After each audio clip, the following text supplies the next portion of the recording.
Okay guys, naghahanap ka ba ng magandang vitamin B complex? So, na malaking tulong po sa atin guys. Ito ang may recommend ko sa inyo, Bixan SP plus liver extract. So, magandang vitamins guys. Ang vitamins guys, anytime pwede po ibigay.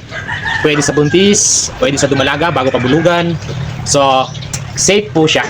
Kahit sa buntis, kahit bagong EI, safe po guys ang vitamin B complex. So sa inahin, pwede nang magbigay ng 5 to 10 ml. Sa biik, 1 ml good for 10 kilos. Yan. So Bixan SP. So product by Unibet, Unaco. So gawa ng Unilab to guys itong mga ganito. So kailan binibigay? So anytime, pwede magbigay. Yan, day 18, pwede na mag-start ito magbigay sa, limbawa for example, itong biik. So pwede tayo magbigay sa 10 days. So ito yung guys, yung program ko sa biik, simula pinanganak hanggang sa may walay. Pero ito, anytime, kapag need, anytime, pwede po tayo magbigay ng Bixan SP. So sa mga biik na maganda na booster na gagamitin guys. So ito yung may recommend ko sa inyo, yan, Early Win Immuno Booster. So meron na siyang Advanced Piglet Nutrition. Yan. So napakaganda nito guys na booster. So pinapakain nito, start sa pagtuturo nito is D5, simula pinanganak hanggang 35 days old ng mga biik. So napakagandang booster feeds. So yan, Immuno Booster ng Early Win Piglet. So napakaganda guys, ito yung ginagamit natin sa ating mga biik na 20 days winalay na natin dahil in case of emergency, emergency walay po kasi ito ating mga biik at ito yung pinapakain natin sa ating mga biik at ito yung binibigay natin na vitamin B complex. So kapag kinakailangan guys, halimbawa meron tayong program na dyan, yan, yung program ko sa biik simula sa vaccine, sa vitamins, sa pinapakain, so meron na tayo dyan, yan. So napakahalaga yan guys, dapat meron kayo yan. So binabahagi ko sa inyo yan yung ganyang program sa biik dahil malaking tulong po sa inyo dahil alam ko kung gaano kahirap kapag bara-bara lang tayo sa ating mga alaga. So dapat meron tayong program po talaga. Kaya ibinabahagi ko sa inyo yan dahil malaking tulong po sa inyo yan. So ngayon, itong vitamin B complex, Bixan SP ay napakagandang vitamins guys yan. Ito yung marirecommend ko sa inyong vitamins. So pwede naman i-stack to guys.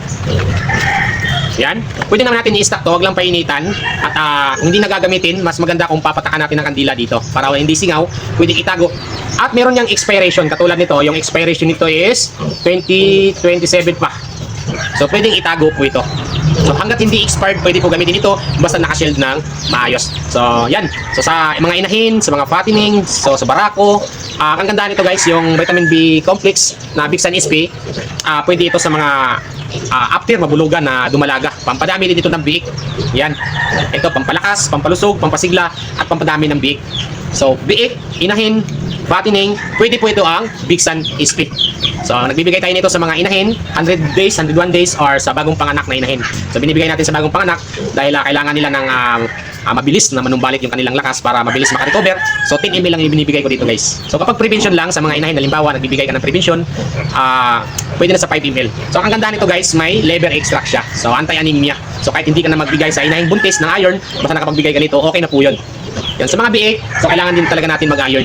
So yan, ito yung may recommend ko sa inyo na talaga namang subok na natin yung ginagamit natin guys. So makikita niyo yan sa mga video ko kung ano yung mga gamit ko. So itong Early Win, yan, itong gamit natin sa biik. Pinapakain ito mula D5 hanggang 35 days old na natin mga biik. Tapos kapag naka 35 days old na, mag-change na po tayo into pre-starter. Tapos plus, vitamin B complex, Bixan SP. So yun po guys, malaking tulong po ito na inire-recommend ko sa inyo dahil hindi lang sa pagalingan natin sa pag-aalaga, kailangan meron din tayong katulad nito na may handa tayo nito. Yan, ito ay napakaganda. So yun po, maraming salamat sa mag-share. Happy farming and God bless.